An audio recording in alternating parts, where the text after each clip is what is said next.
Eu queria falar com você hoje de um assunto importante. É sobre o voto. É claro, quando a gente fala em voto a Deus, fala, e eu não gosto de política de jeito nenhum. Pois eu gosto.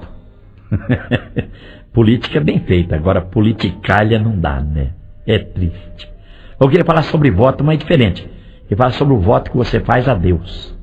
É compromisso. É palavra empenhada. E sabe onde é que eu achei esse texto? Em Deuteronômio, Velho Testamento. Pega a sua Bíblia aí. E se você não tiver a Bíblia, eu vou ler o texto e você descobre o que a Bíblia fala sobre isso aí. Deuteronômio 23, de 21 a 23. A palavra de Deus diz assim: quando votares algum voto ao Senhor teu Deus, não tardarás em pagá-lo, porque o Senhor teu Deus certamente o requererá de ti, e em ti haverá pecado. Porém, abstendo-te de votar, não haverá pecado em ti. O que saiu da tua boca guardarás, e o farás, mesmo a oferta voluntária, assim como votaste ao Senhor teu Deus, e o declaraste pela tua boca. Senhor Jesus, ajuda-nos a entender este texto da tua palavra santa. É importante para nós este momento. Nós não queremos apenas ler a tua palavra, nós queremos entendê-la. Ajuda-nos a fazer isto. Nós te pedimos no teu nome, Jesus. Amém. Eu aprendi há poucos dias uma coisa tremenda, que está me ajudando muito. Eu queria passá-la para você. É que quando a palavra de Deus está aberta, que alguém está pregando, falando, ou quando você mesmo abriu a Bíblia e vai lê-la, é preciso que aconteça com você 3 milagres. Presta atenção. O primeiro milagre é o milagre de você entender o que você leu. Isso é importante. Porque se você não entender, não adianta ler. Tem muita gente que lê, mas não entende. E continua lendo. Eu conheço pessoas que dizem, eu já li 10 capítulos da Bíblia hoje. Não adiantou nada, não entendeu nada às vezes. É melhor ler um e entender. Então, às vezes você lê, mas não entende. Mas sabe o que a palavra de Deus fala? É que você precisa de entender. Se você pudesse me ver agora aqui, no estúdio de gravação, você ia ver que eu estou de óculos. Sabe por quê?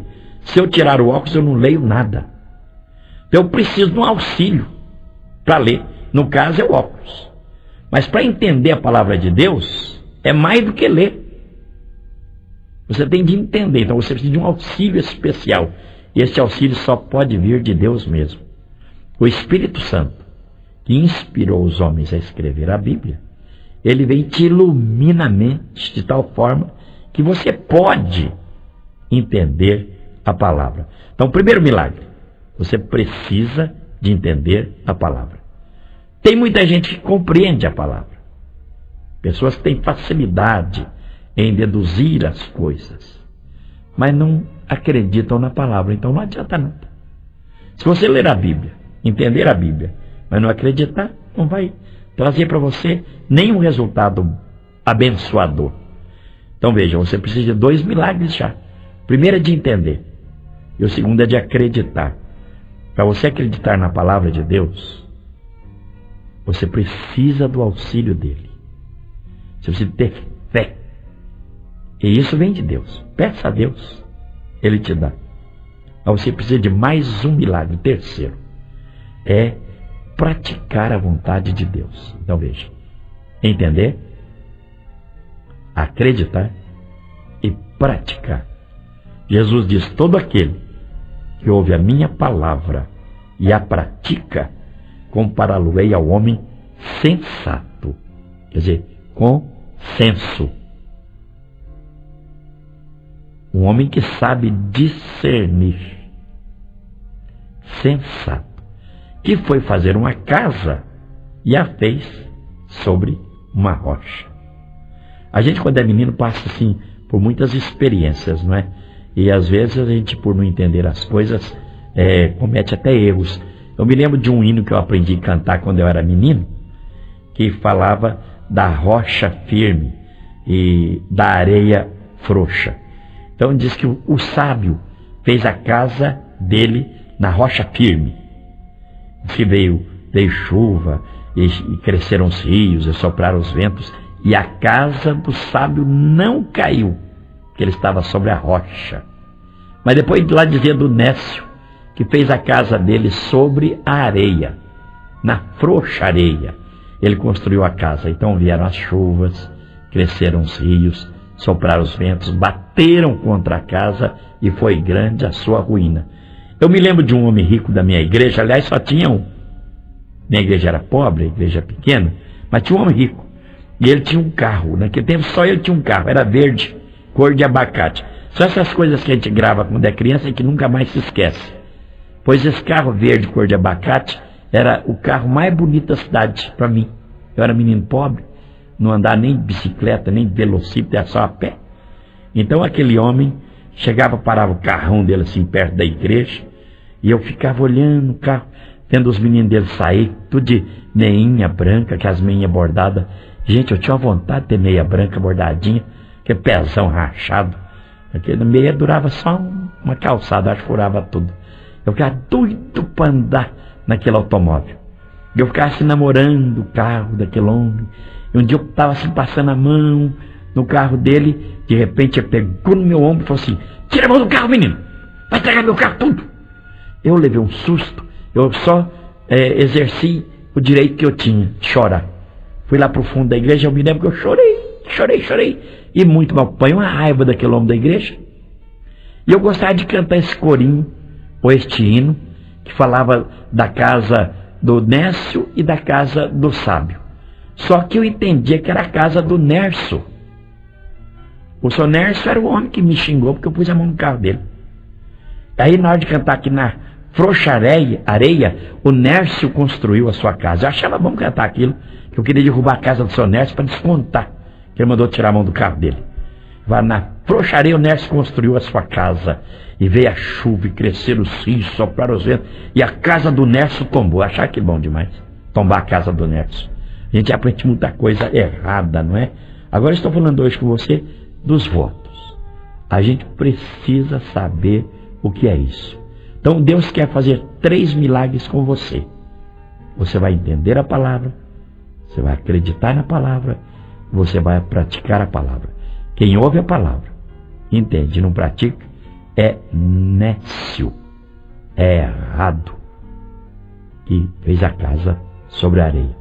Então eu queria pedir a Deus que nos abençoasse a você também, para entender esse texto do Velho Testamento, que diz que se você fizer um voto a Deus, você não pode tardar em cumpri-lo.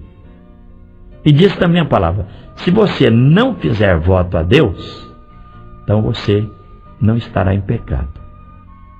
Agora, se você fizer voto e não cumpri-lo, você vai estar em pecado. O raciocínio assim rápido da gente, e muito superficial, é isso. Então é melhor não fazer voto a Deus. Porque se eu faço voto a Deus, não dou conta de cumpri-lo, estou em pecado. Se eu não faço voto e eu não tenho nada a cumprir, ele não pode me cobrar nada, então não estou em pecado. Então a saída é não fazer voto a Deus. Tudo bem, a sua escolha é essa, mas eu quero te mostrar que você está errado. Se você fizer um voto a Deus, um compromisso com Deus, a palavra nos ensina no Velho e no Novo Testamento que Ele também se compromete conosco. Ele será o meu filho e eu lhe serei o seu Deus. Entendeu essa relação? Você faz um voto a Deus. E você nesse voto diz, o Senhor vai ser o meu Deus. E Ele fala, tudo bem. Então, por causa desse voto, você vai ser o meu filho. Como Deus não vota para não cumprir, não mente, Ele vai te abençoar. Ele diz que vai abençoar os filhos dele. Mas você também tem que ser filho, tem que ser obediente. Então veja, é um negócio sério. Você faz um voto a Deus, você precisa cumpri-lo. E a Bíblia diz mais, você não deve nem enrolar. Nem deixar para cumprir a hora que você quiser. Você fez voto a Deus? Cumpre. Para você ser abençoado. Se você fez voto a Deus e não cumpriu, está em pecado. E não é bom estar em pecado diante de Deus. Vai perder a bênção. Você está entendendo? Faz voto a Deus e cumpre. Não faz, não tem nada que cumprir. Deus não pode chegar em você e te cobrar. Ah, você me prometeu? Não, senhor, não prometi nada para o senhor. Você está enganado. Claro que Deus não se engana. Mas Ele vai te cobrar se você fizer. Deus não vai te cobrar um voto se você não fizer. Entendeu? Está claro para você? Então, irmão, se você já fez voto a Deus, pare agora. Voto de que você fez? Às vezes você faz o voto a uma pessoa. Mas se você fez em nome de Deus, se Deus foi chamado para participar do voto que você fez, você está enrolado. Você está comprometido com Ele. Você se lembra quando você se casou? Que você prometeu um punhado de coisa para ela? Vou cuidar de você. Estou ouvindo você falar. Na saúde, na tristeza, na pobreza. Amigo, está lembrado? Você fez esse voto? Olha aqui. Se você fez, agora, meu filho, cumpre o voto. Não tem conversa. Que você foi fazer isso na frente de Deus. Ou você usou a igreja apenas como um teatrinho? Olha o que tem nas igrejas de gente que fez isso.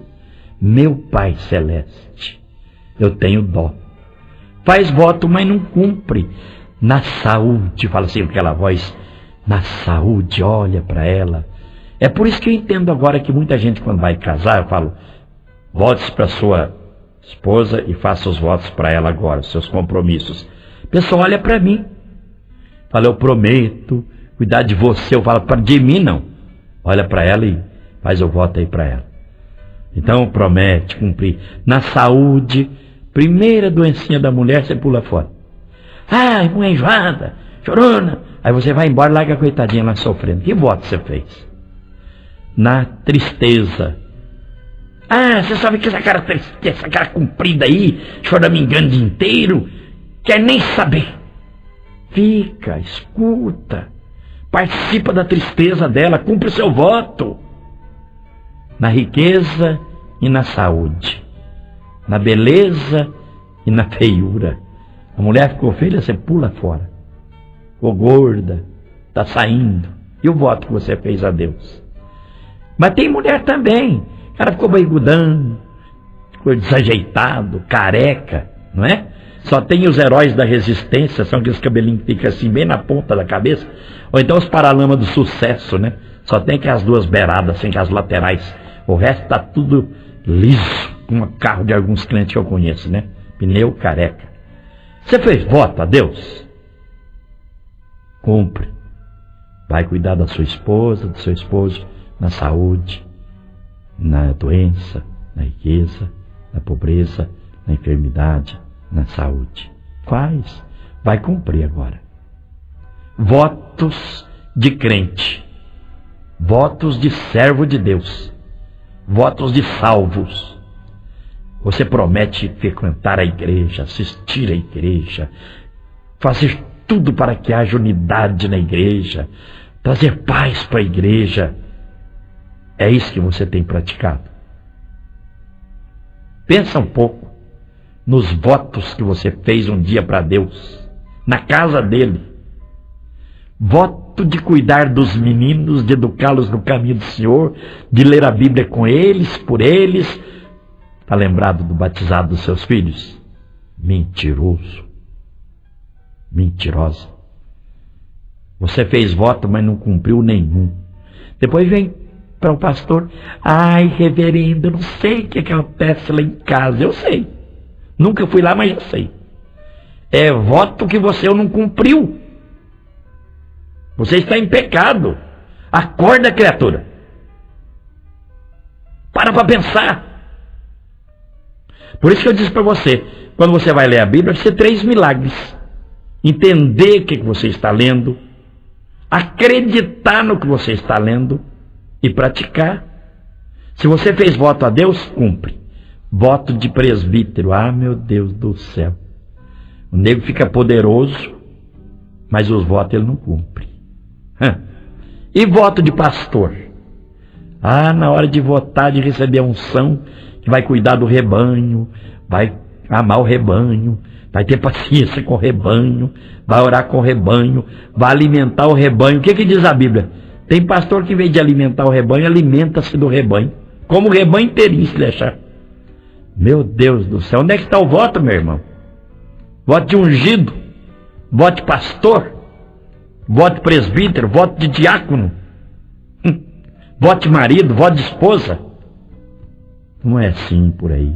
Você fez voto a Deus? O que diz a Bíblia? Não tarde em cumpri-lo. Fez voto? Cumpra o voto. Vai falar, então eu prefiro não fazer mesmo, não. Aí não tem problema. Não tem voto, não tem compromisso. Tá certo, é verdade. Seu raciocínio é joia. Eu quero te levar no seu raciocínio a entender que se você não tem voto com Deus, Ele não tem com você. Se você não tem compromisso com Deus, Ele não tem com você. Por que Ele tem que te abençoar? Você vai perder a bênção por isso. Você não votou nada a Deus, Ele também não votou nada para você.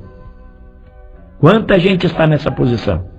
Está na igreja, gosta da igreja, gosta da Bíblia, gosta do sermão, gosta do coral, né? Gosta do louvorzão. Agora é a época do louvorzão. Tem gente que pensa que vai até voar. Se sacode tanto e levanta a mão assim e fala, agora vai sair. Vai sair voando por aqui afora. É só ali naquela hora. Passou aquela emoçãozinha ali, fogo apaga. Não tem voto mesmo. No outro dia, como diz um homem para mim um dia, pastor, igreja é igreja, negócio é negócio. Não é não, irmão? Se você está comprometido com o Senhor, igreja continua na sua vida, na segunda, na terça e pelos anos afora. Você fez voto a Deus, tem de cumpri-lo. Mas se você fez, Ele te abençoa. Você cumpre e você vai ser abençoado por Ele. O que você acha dessa ideia?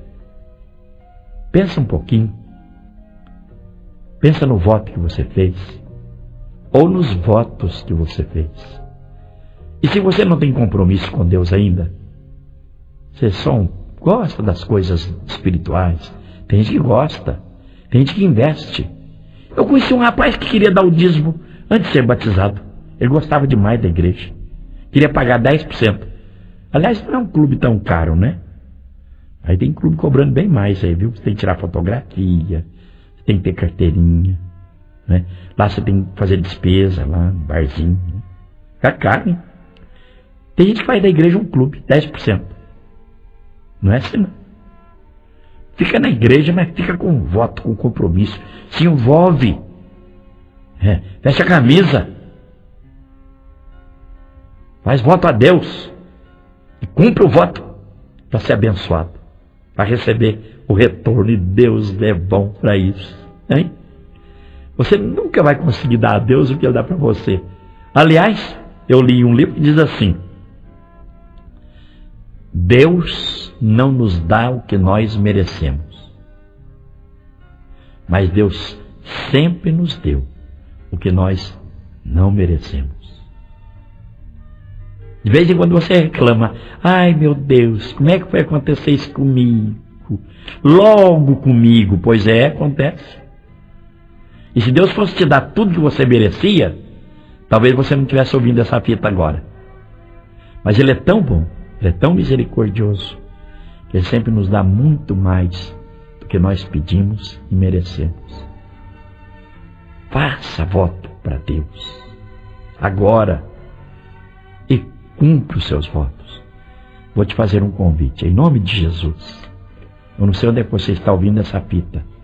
Se der, pare um pouco e ajoelhe-se, e aí mesmo diga para Jesus que você reconhece que tem votado e não tem cumprido. Então passe a cumprir a partir daqui. Fala, Senhor Jesus, me abençoa, me fortaleça. Eu quero cumprir. Eu quero fazer do jeito que o Senhor gosta. Dá-me forças para isso. E você vai sair vitorioso desta. Se você não tem compromisso com Deus, faça isso agora. Se ajoelhe onde você está. Claro, se você estiver dirigindo o carro, não faça não.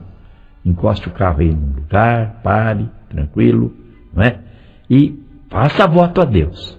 Ore ao Senhor, diga: Senhor, me perdoa de viver tanto tempo me relacionando com as coisas do Senhor, esperando tanta bênção, mas sem ter nenhum compromisso com o Senhor.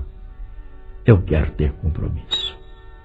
Quero ter meu coração preso nas tuas mãos, para que o Senhor possa me dar, como resultante deste compromisso, todas as bênçãos que o Senhor tem para dar. Obrigado, Senhor. Deus te abençoe.